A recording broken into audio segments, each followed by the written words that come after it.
Jake Morrison sat in the giant metal chair that was way too big for him.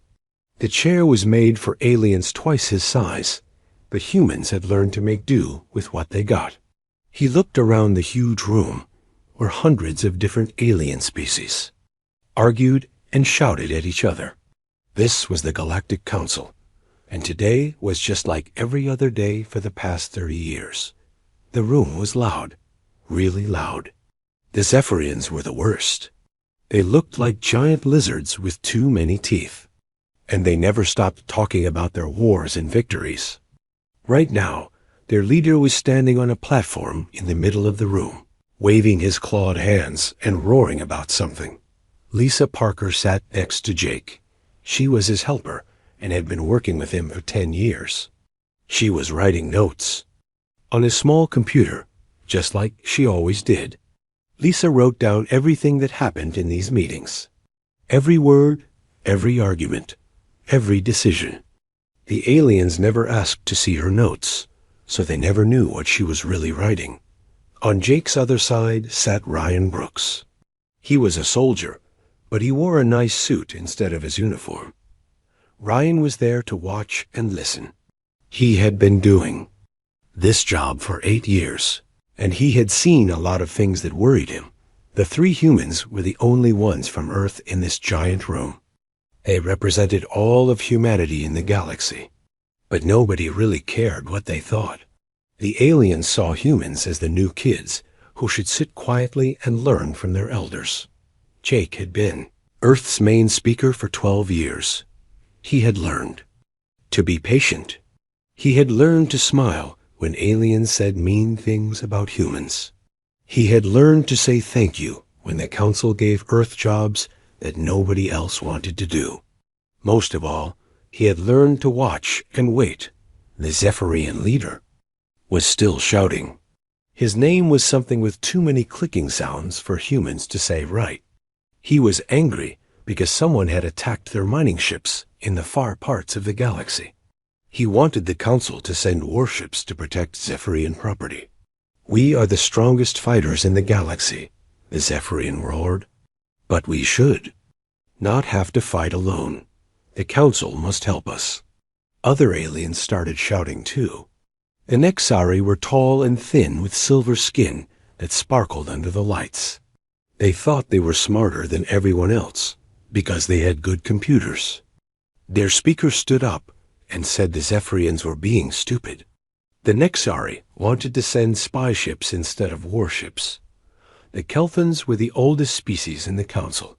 They looked like tall humans, but with purple skin and no hair. They always talked about wisdom and patience, but they were just as greedy as everyone else. Their elder started giving a long speech about how the Council should think carefully before making any decisions. Jake listened to all of this and felt tired. It was the same argument they had been having for months. Different words, same problems. Everyone wanted something, but nobody wanted to give anything up. While the aliens argued, Jake thought about Earth. His home planet was doing well. Really well. Humans had built cities on 12 different worlds. They had factories that made things the aliens needed. They had farms that grew food for dozens of species. They had hospitals that saved alien lives every day. But the aliens in this room did not think about any of that. They saw humans as helpers, not partners. They gave orders and expected humans to follow them. When human ideas worked, the aliens took credit. When things went wrong, they blamed the humans. Lisa touched Jake's arm and showed him her computer screen. She had written a message. "The vote is coming soon." "Are you ready?" Jake nodded. He had been ready for this moment for a very long time. The arguments were getting louder. The Valdorians had joined the fight now. They looked like giant crabs with too many legs. They were angry because their trade routes were being attacked too. Soon, half the room was shouting at the other half. The council director was a Nexari named Vexfar. He was supposed to keep order, but he was not very good at his job. He finally got tired of the noise and hit a big button on his desk. A loud sound filled the room, and everyone got quiet. "We must vote," Exva said in his cold, mechanical voice. "The Outer Rim territories need protection. We will decide how to help them." Jake knew what was coming. The Council would vote to send human ships to protect alien property. Human soldiers would risk their lives to keep alien businesses safe. And if any humans died, the aliens would say it was for the good of the galaxy. This had happened many times. Before, humans always did the dangerous jobs. They fixed broken space stations. They explored dangerous planets. They fought pirates and smugglers. They did all the hard work while the aliens made the important decisions. The voting started. Each species had one vote, no matter how big or small they were. The Zephyrians wanted military action. The Nexari wanted spy missions. The Kelthans wanted more meetings to talk about the problem. Jake waited for his turn. When Nexver called on the human representative, the room got a little quieter. Not because they respected humans, but because they were curious. Humans almost never spoke during votes. They usually just agreed with whatever the majority wanted. Jake stood up slowly. He was not a tall man, and he looked very small next to all the giant aliens around him. But he had learned that sometimes being small meant people did not see you as a threat. "The human delegation has heard all the arguments," Jake said in a calm voice. "We understand the problems in the Outer Rim territories. We know that action must be taken." The aliens nodded.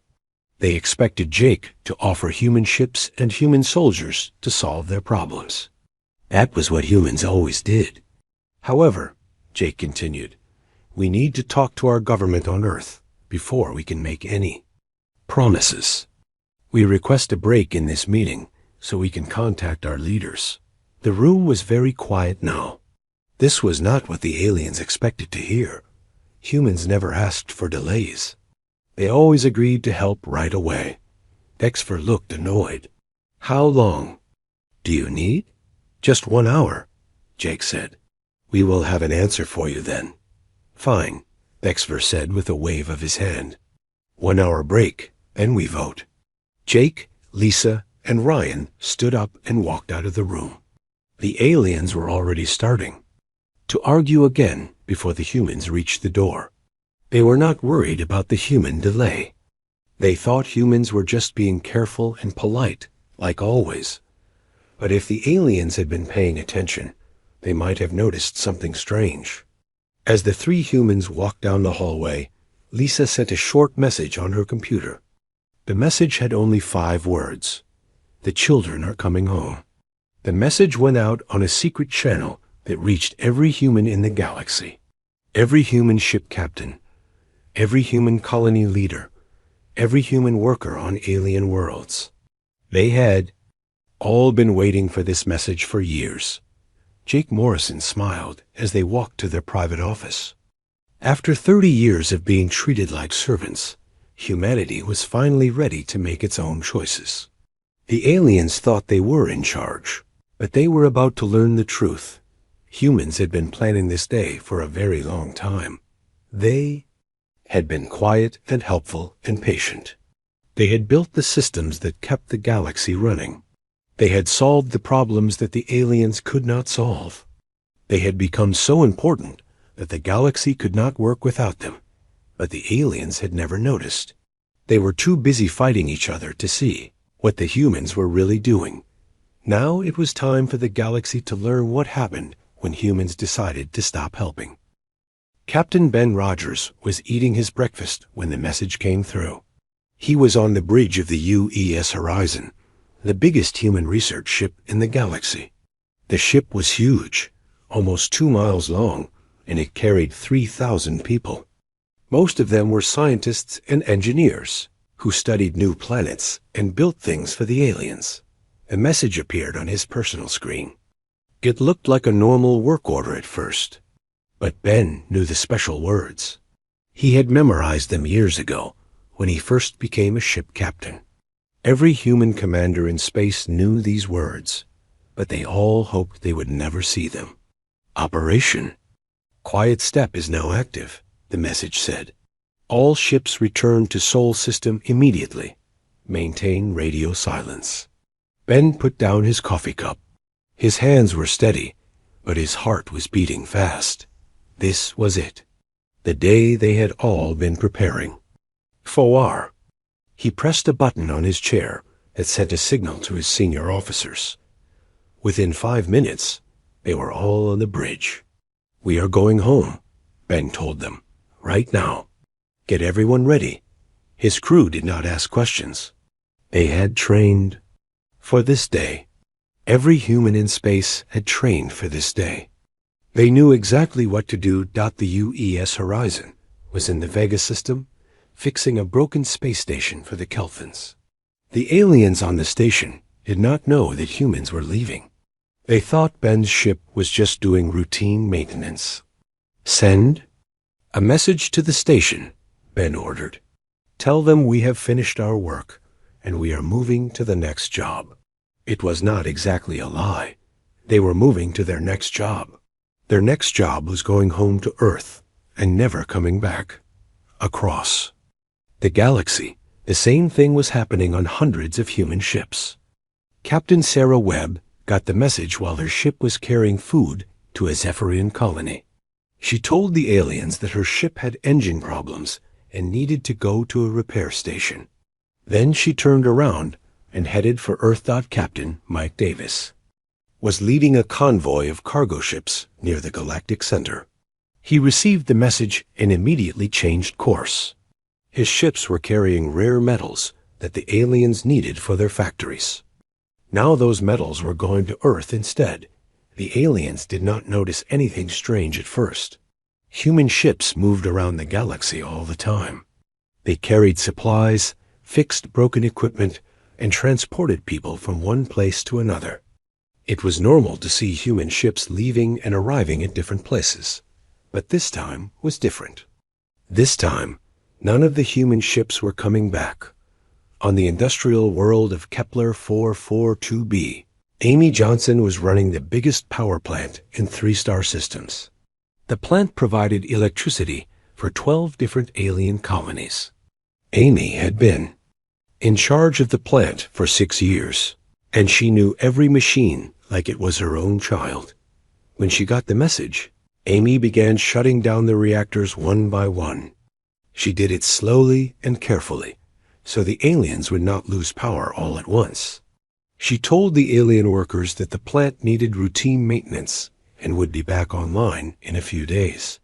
But we need full power for the mining operations, said Kefiner, her Kelphin assistant. He had worked with Amy for years and trusted her completely. The backup generators will handle the basic needs, Amy said. We should have everything fixed soon. She felt bad about lying to Kefiner. He was a good worker and had become something, like a friend, but Amy had her orders. More important, she had her principles. Humans were tired of being taken for granted. Amy and her team packed their most important equipment and personal belongings. They left detailed instruction manuals for the alien workers, but those manuals would not help much. The power plant used human technology that was too complex for other species to understand. Without human engineers to run it, the plant would break down within weeks. At the medical research station near Proxima Centauri, Dr. Helen Davis was doing something even more difficult. She was copying 30 years of medical research and moving it to secure human databases. Her work had created cures for diseases that killed millions of aliens every year. Her genetic therapy programs were used in hospitals across the galaxy. Helen worked through the night with her team of human doctors and scientists. They transferred terabytes of data to hidden servers that only humans could access.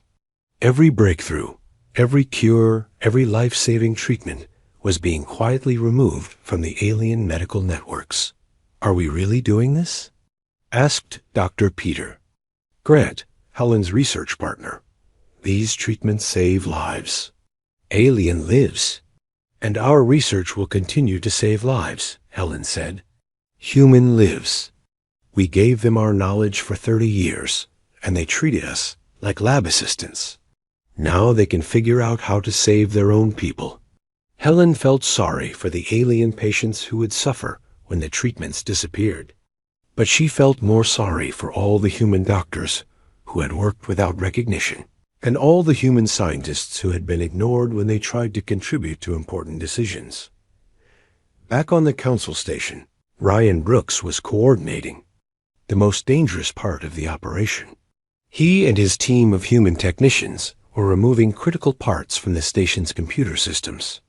They worked during the night shift when most of the aliens were sleeping. "How much more time do we need?" asked Sergeant Katie Bell, Ryan's second in command. 2 more hours, Ryan said. "We need to pull the quantum cores from the main computer and the backup system. Without those, their computers will not work." Katie nodded and went back to work. She was removing memory banks from the navigation computer. The aliens would still be able to fly their ships, but they would not be able to plot courses through hyperspace without human-made navigation systems. The work was dangerous. If the aliens caught them, they would be arrested for sabotage. But Ryan and his team had security clearances that let them go anywhere in the station. The aliens trusted humans to take care of technical problems. They never imagined that humans might be the ones creating technical problems. "We are like ghosts," Ryan whispered to Katie as they carried another computer core to their transport ship. "We are walking through their house, taking everything we built, and they do not even see us." All over the galaxy, humans were disappearing. Not all at once, but steadily and quietly. The evacuation had been planned for years. Every human knew where to go and what to take. They left behind basic supplies and equipment, but they took all the advanced technology that only humans understood. On the agricultural station that fed the Nexari home worlds, the human farmers shut down the automated growing systems and loaded their ships with seed banks and genetic samples. The station could still grow food, but not nearly enough to feed billions of aliens. On the mining platforms in the asteroid belts, human engineers removed the control systems from the mining robots. The robots would continue to work for a while, but without maintenance and updates, they would break down quickly. On the communication relay stations that allowed faster-than-light messages across the galaxy, human technicians quietly removed the quantum transmitters. Alien civilizations would still be able to talk to each other, but much more slowly and with less reliability.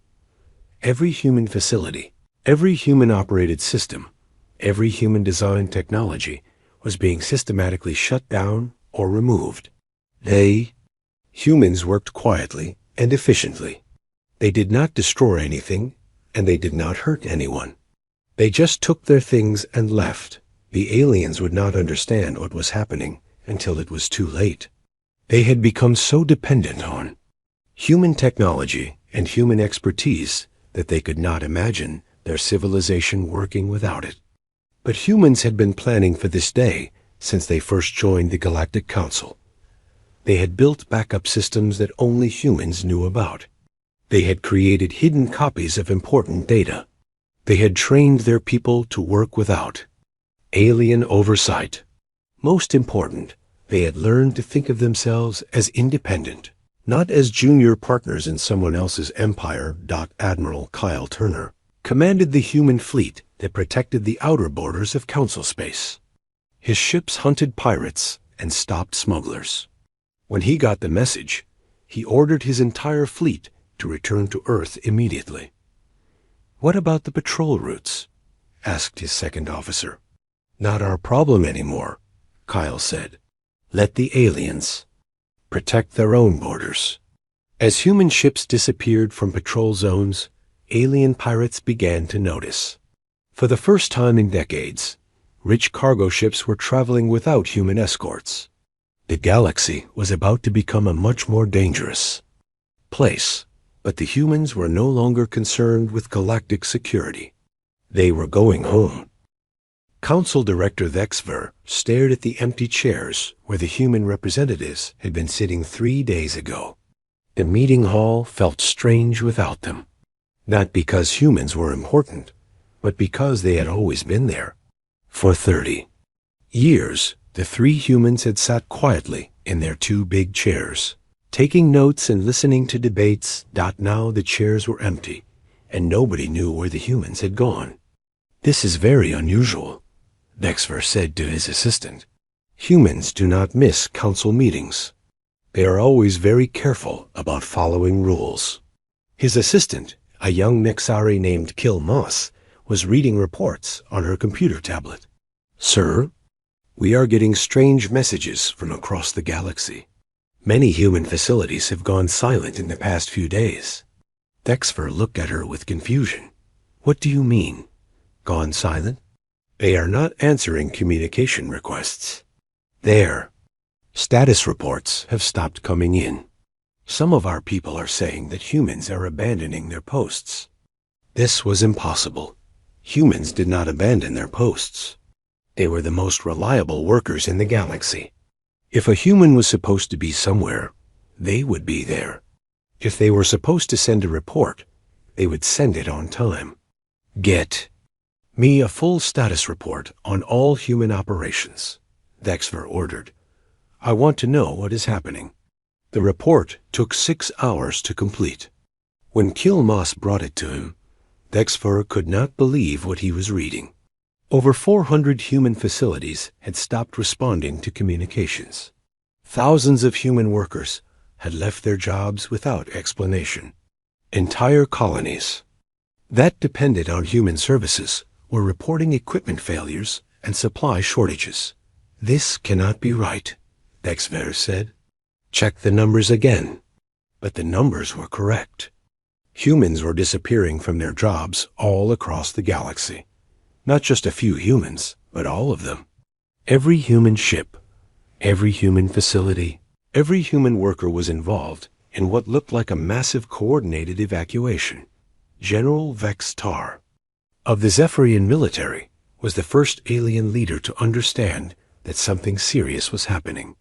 His people had been expecting human transport ships to deliver weapons and supplies to their frontier colonies. The ships had not arrived, and nobody could contact the human shipping companies. "Where are supplies?" Vex-Tar demanded during an emergency meeting with other council leaders. "My colonies are running out of food and ammunition." "We are investigating the situation," Vexver said. "There seems to be some kind of communication problem with human operations." "Communication problem?" Vex-Tar roared. "Half the galaxy depends on human logistics networks. If humans have stopped working, we have a crisis." The Kelthan elder, Mordain, spoke in his usual calm voice. "Perhaps the humans are simply reorganizing their operations. They are very methodical people. I am sure they will return to their duties soon." But Kil Moss had been studying the situation more carefully. She had noticed patterns in the human disappearances that worried her. The humans were not just leaving randomly. They were leaving in a specific order, starting with the most important facilities and working their way down to smaller operations. "Director," she said quietly, "I think the humans are not coming back." "What do you mean?" "Look at the pattern. They evacuated their research stations first, then their industrial facilities, then their communication networks. This is not random. This is planned." Vexver studied the data more carefully. Kil Moss was right. The human evacuation was following a precise schedule. First, they had removed their most advanced technology. Then they had shut down critical infrastructure. Finally, they had withdrawn their personnel. "But why?" he asked. "Why would humans leave?" "We gave them good jobs and important responsibilities." The answer came from an unexpected source. The power grid on Kepler 442b had failed completely. The massive fusion reactors that Amy Johnson had been running were now offline. The alien workers, who had been left behind, could not restart them. The humans left instruction manuals, reported the Kelvin supervisor from the planet. But the manuals are too complex. We do not understand the technology well enough to operate it safely. Similar reports were coming in from across the galaxy. Human-designed equipment was failing, and alien workers could not fix it. The automated factories that built starship components had stopped working. The agricultural stations that grew food for billions of aliens were producing less than half their normal output. We need to contact the humans immediately, HFY declared. We need to offer them better terms to come back. But how do you contact people who have cut off all communication? Human communication networks were down. Human ships were not responding to signals. The humans had not just left their jobs. They had completely isolated themselves from the rest of the galaxy.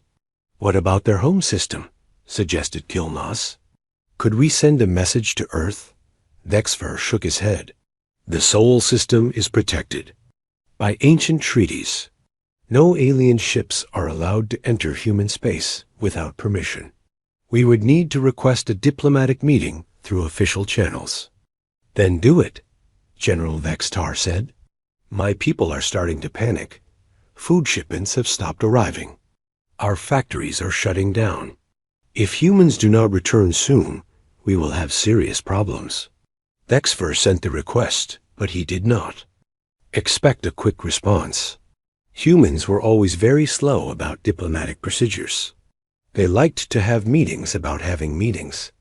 They would probably take weeks to decide whether to talk to the council. But while they waited for a human response, the galaxy continued to fall apart. The Nexari discovered that their advanced computer networks were failing. The quantum processors that made their systems so powerful had been designed and built by humans. Without human technicians to maintain them, the processors were breaking down one by one. Our computational capacity is dropping by 5%. Every day, reported the Nexari science minister. At this rate, we will lose our technological advantage within months. The Valdorians found that their trade routes were being attacked by pirates. Human patrol ships had been protecting merchant vessels for decades. With the humans gone, smugglers and raiders were becoming bold. We have lost 12 cargo ships in the past week, a Valdorian trade representative reported. The humans always kept the shipping lanes safe. Now they are very dangerous. Even the Kelvins, who prided themselves on their wisdom and self-sufficiency, were having problems.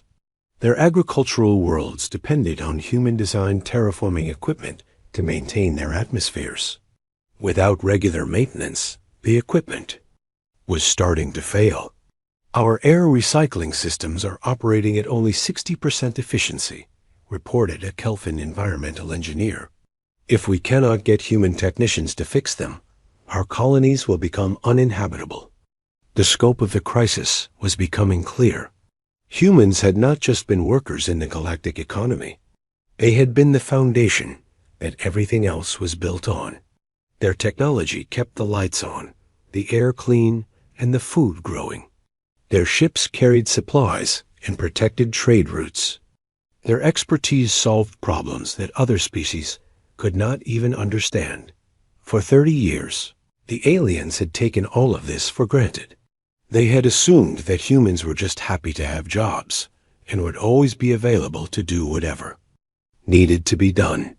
They had never considered what would happen if humans decided to stop helping. Now they were finding out.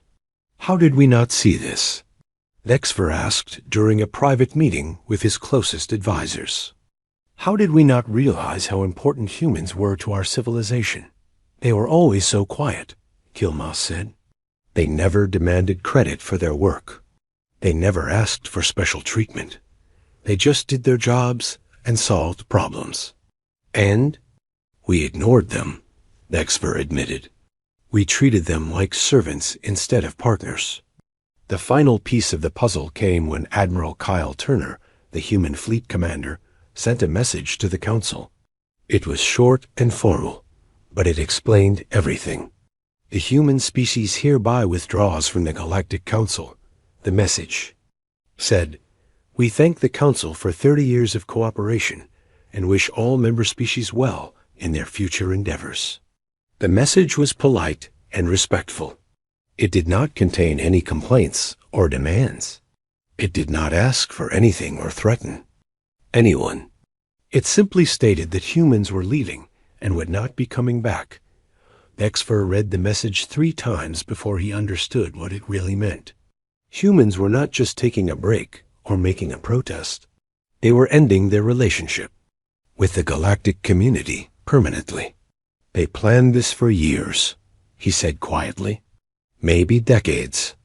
They built their own infrastructure, trained their own people, and prepared for complete independence.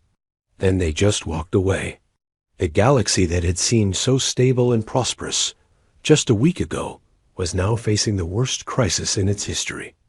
And it was all because the species that everyone had ignored had decided to stop helping. The humans had been quiet, patient, and reliable for 30 years. But they had also been watching, learning, and preparing. Now they were gone, and the galaxy was discovering how much it had depended on the people it had never really noticed. 6 months had passed since the humans disappeared, and the galaxy was dying. Not all at once, but slowly and steadily, like a machine running out of power. Every day brought new reports of systems failing, colonies going dark, and civilizations falling apart. Council Director Thex looked out the window of his office at the space station that had once been the center of galactic government. Half the lights were off now because the power systems were failing. The air recycling units made strange noises because nobody knew how to fix them properly. Even the artificial gravity felt weaker than it used to. "Sir, we have another emergency." "Report," his assistant Kil Moss said as she entered his office. She looked tired and worried. Everyone looked tired and worried these days. "What is it this time?" Dexfer asked. "The Outer Rim territories. 17 more colonies have been abandoned in the past month. The terraforming equipment is breaking down, and the air is becoming poisonous. The colonists are evacuating to other worlds, but those worlds are having their own problems." Dexfer nodded sadly. This was the same story he heard every day. The complex machines that humans had built to make planets livable were too complicated for other species to maintain. Without regular repairs and updates, the machines were failing one by one. What about the mining operations? Completely shut down. The automated mining robots stopped working 3 months ago. The Zephyrians tried to send their own technicians to fix them, but they made the problems worse. Now the entire dilithium mining industry has collapsed. The dilithium mines had been the cause of so many arguments in the Council. Different species had fought over who would control them and who would get the profits. Now the mines were worthless because nobody could operate the human-designed extraction equipment. And the manufacturing centers? Production is down to less than 20% of normal levels. Most of the automated factories have shut down completely. The ones that are still working can only make simple products. No starships, no advanced electronics, no medical equipment. Dexfer put his head in his hands. The galaxy had gone from a thriving civilization to a collection of struggling colonies in just 6 months. All because the humans had taken their knowledge and technology with them when they left. The economic collapse was only part of the problem. Without human ships patrolling the trade routes, piracy had become a serious threat. Merchant vessels were being attacked almost daily. Some areas of space were now too dangerous for civilian ships to travel through. The Zephyrians had tried to take over security duties, but their warships were designed for large battles, not for hunting pirates. The small, fast ships that humans had used for patrol work were much better suited for the job. But those ships were gone, and nobody else knew how to build them. "We need to try contacting the humans again," Dexfer said. "We have to offer them something they want." "What could we possibly offer them?" Kilnos asked. "They already have everything they need." Their colonies are thriving while ours are failing. They have become completely self-sufficient. This was the most frustrating part of the crisis. The humans were not suffering like everyone else. Reports from the few traders who had encountered human ships showed that humanity was doing better than ever. They had new colonies, new technologies, and new trading partners that nobody had ever heard of. They have found 17 new species to trade with, Kilmas continued, reading from her reports. Species that were never part of the council. The humans are building their own civilization now, and they do not need us at all.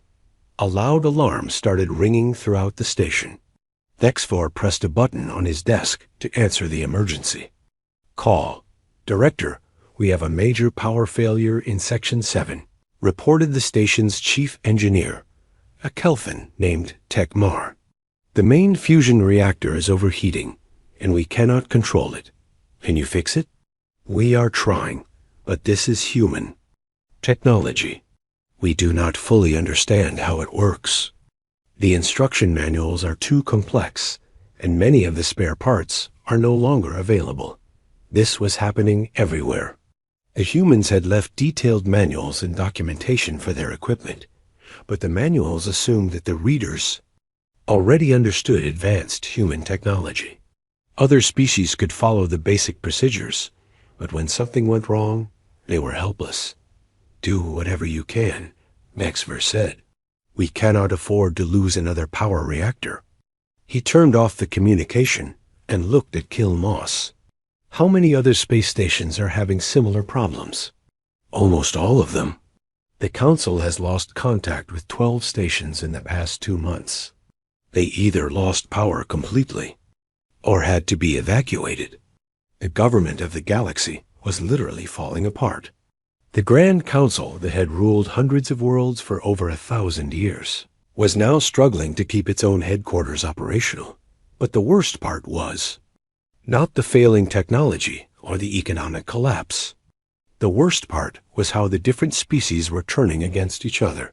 General Vexstar stormed into Vexver's office without being announced. The Zephyrian military leader looked angry and desperate. My people are starving, Vexstar said. The agricultural stations that fed our colonies have stopped producing food. We need to take emergency action. What kind of action? Vexver asked, though he already suspected what the general wanted. We need to raid the human colonies. Take their technology by force. Make them come back and fix our problems. That would be an act of war against humanity. So what? They declared war on us when they abandoned their responsibilities. Kilmas looked up from her computer. General, that would be impossible. Human space is protected by defense systems that we do not understand. Any ship that enters the Sol system without permission is destroyed automatically. Several pirate groups have already tried to attack human colonies. None of their ships returned. This was another surprise. The quiet, peaceful humans had somehow built military defenses that were stronger than anything the Council had ever seen. Ships that entered human territory without permission simply disappeared. Then we forced them to negotiate, Vexstar said. We threaten to attack their trade partners. We make them choose between helping us and protecting their new allies. Their new allies are species we have never heard of, Vexver pointed out. They are not bound by any council treaties. If we attack them, we might start a war with civilizations we know nothing about. Vexstar slammed his fist on the desk. Then what do you suggest? My people are dying. Zephyrian colonies that have existed for centuries are being abandoned. Our entire civilization is collapsing. He was not exaggerating. The Zephyrian Empire, which had once controlled over 100 star systems, was down to less than 30 habitable worlds. The rest had been evacuated due to equipment failures or resource shortages. We are all suffering, Exva said quietly. The Nexari have lost most of their computational power. The Kelphins can barely maintain their atmospheric processors. The Valdorians have lost half their trade to pirates. Everyone is in the same situation. Then we need to work together to solve this problem. But working together was exactly what the different species had never been good at. For 1,000 years, the Council had been a place where species competed for resources and influence. They had only cooperated when it benefited them individually. Now, when they desperately needed to share knowledge and resources to survive, old rivalries and suspicions were making cooperation almost impossible. The Nexari blamed the Zephyrians for starting the crisis by making too many demands on human labor. The Zephyrians blamed the Kelthans for being too slow to recognize the problem. The Kelthans blamed everyone for taking human help for granted. We should have treated them better, Kilmas said quietly. The humans worked for us for 30 years, and we never really thanked them. We never gave them the respect they deserved. They were well paid, Vextar said. They had good jobs and safe working conditions. They were treated like servants, not partners, Kilmas replied. Every time they tried to contribute ideas or suggestions, they were ignored. Every time they asked for recognition, they were told to be patient. We used their expertise, but never valued their opinions. Vexfer knew she was right. He remembered dozens of council meetings where human representatives had tried to speak, only to be cut off or dismissed. The aliens had seen humans as useful workers, not as equals. It does not matter now, he said. What matters is finding a solution. But deep down, Vexfer was beginning to suspect that there was no solution. The humans had not just left. They had moved on to something better. They had built their own civilization with their own rules and their own partners. The galaxy that the Council had ruled for so long was becoming a memory. The future belonged to whoever could adapt to the new reality, and so far, only the humans had proven they could do that. 2 years had passed since humanity walked away from the galaxy, and the universe looked completely different now. The great council chambers on Nexus Prime were empty most days. The lights flickered because the power systems were failing. The air smelled stale because the recycling units had not been properly maintained in months. Director Vexver, who now called himself just coordinator because the formal council no longer existed, sat alone in his office. Through his window, he could see the dark shells of abandoned space stations floating in the distance. Once, this system had been the busy center of galactic government. Now it was a graveyard of broken dreams and failed technology. The reports on his desk told the same story as always. Another colony evacuated, another star system gone dark, another species reduced to a handful of struggling worlds.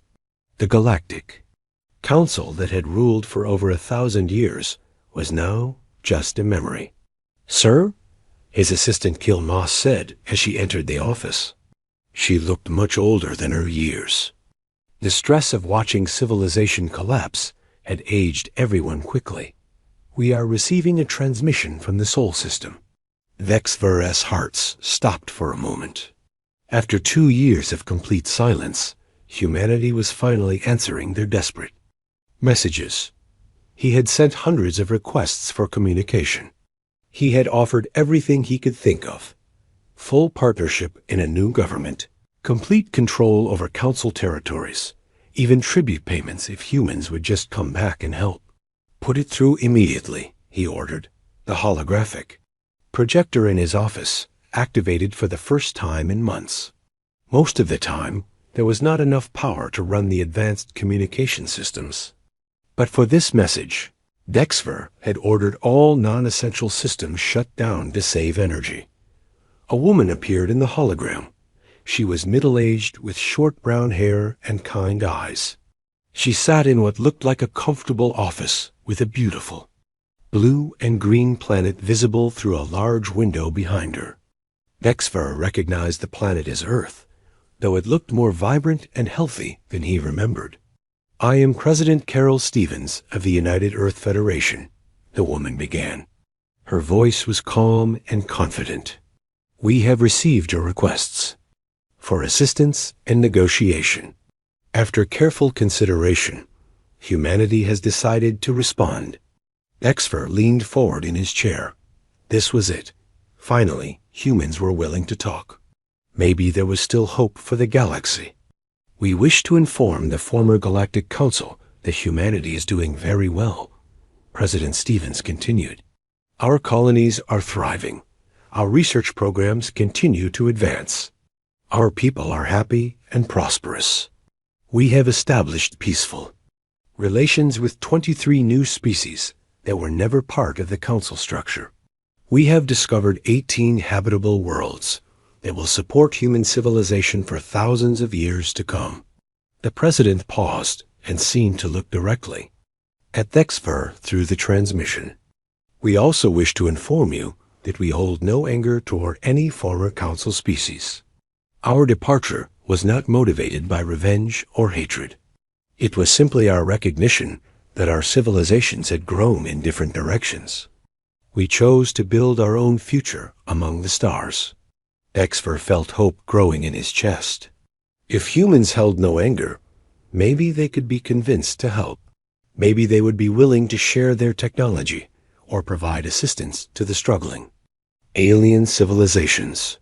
However, President Stevens said, and her voice became slightly firmer, we must respectfully decline all requests for technological assistance, resource sharing, or renewed diplomatic relations. Humanity has learned the value of independence, and we intend to maintain our sovereignty. The hope died in Exvor's chest like a candle being blown out. We understand that our departure has caused difficulties for the former council species, the president continued. We genuinely wish you well as you adapt to your new circumstances. We believe that every species has the strength and wisdom to solve their own problems when they put their minds to it. The message ended with a simple statement. We wish you peace and prosperity in your future endeavors. The hologram faded, leaving Thexvar staring at empty air. They had offered humanity everything: power, territory, wealth, partnership. And humanity had politely, definitively said no. Timos stood quietly by the door. Sir, should we try to send a response? No, Thexvar said quietly. I think we have our answer. In the months that followed, the scattered remnants of this former council species began to accept their new reality. The galaxy was no longer the unified civilization it had once been. It was now a collection of separate species, each struggling to survive on their own. Some species adapted better than others. The Kelphans, with their philosophical nature, accepted their reduced circumstances as a lesson in humility. They focused on meditation and simple living, finding peace in smaller, quieter communities. Perhaps we relied too much on technology, said Elder Mordain during one of their few remaining interspecies communications. Perhaps it is good for us to remember how to live simply. The Zephyrians had a harder time adapting. Their proud warrior culture could not accept defeat, even when the enemy had never actually fought them. They continued to raid and attack each other until their empire split into dozens of small warring clans. We should have conquered the humans when we had the chance, General Vextar said during his final transmission before his clan was destroyed in a civil war. We should have taken their technology by force. But even Vextar knew that was impossible. The few groups that had tried to attack human colonies had simply disappeared. Humanity's defenses were far more advanced than anything the Council had ever developed. The Nexari took a different approach. Their logical minds allowed them to study what they called the Great Silence, the 2-year period, when humanity had systematically removed itself from galactic civilization. They analyzed every detail of the human departure, trying to understand how such a massive operation had been executed so perfectly. It was the most elegant withdrawal in recorded history, reported Chief Analyst Veltar. They removed themselves completely while causing minimal direct harm to other species. They left instruction manuals and basic supplies. They even continued to send food aid to some colonies during the transition period. They were more considerate to us during their departure than we ever were to them during their service. Nexari studies revealed the true scope of human planning. The evacuation had been prepared for at least 10 years, possibly longer. Humans had built hidden supply caches, established secret communication networks, and created backup systems for every important technology. They were never really dependent on us, Veltar concluded. We were dependent on them. They could have left at any time after their first decade in the Council. They stayed for 20 more years, probably hoping that the relationship would improve. When it became clear that we would never treat them as equals, they quietly prepared their exit. Meanwhile, in the Sol system and beyond, humanity continued to grow and prosper. The UES New Horizon, commanded by Admiral Lisa Parker, explored star systems that the old Council had never even known existed. Her crew of 800 humans represented the largest deep space mission in human history. Course plotted for the Andromeda approach vector, reported her navigation officer. Take us out, Lisa ordered, and maintain communication silence until we are beyond the galactic rim. As the New Horizon disappeared into hyperspace, Earth's radio telescopes detected the usual signals from the former Council territories. Desperate messages asking for help, pleading for assistance, begging for any response. The technicians recorded the transmissions and filed them away, but no one bothered to translate them anymore. Humanity had found something better than being needed by ungrateful partners. They had found independence, respect, and the freedom to choose their own destiny among the stars. On Earth, President Stevens stood in her garden and looked up at the night sky. Somewhere out there, human ships were discovering new worlds and meeting new species. Somewhere out there, human scientists were making breakthroughs that would benefit all of humanity. Somewhere out there, human families were building communities. That would last for generations. The aliens had taught humanity an important lesson, though probably not the one they had intended. They had taught humans the difference between being useful and being valued. They had shown humans what it meant to be taken for granted. But most importantly, they had taught humans that sometimes the best response to being ignored is not to demand attention, but to quietly build something so amazing that the people who ignored you realized too late what they had lost. The galaxy was vast and full of possibilities. Humanity had learned to walk away from relationships that did not serve them, and in doing so, they had found their true place among the stars. The former Council species would eventually rebuild their civilizations, though they would never again reach the heights they had achieved with human help. Some would learn from their mistakes and become wiser. Others would repeat the same errors with new partners, but humanity would not be there to watch. They had moved on to bigger and better things, leaving behind only the memory of what the galaxy had lost when it failed to appreciate what it had.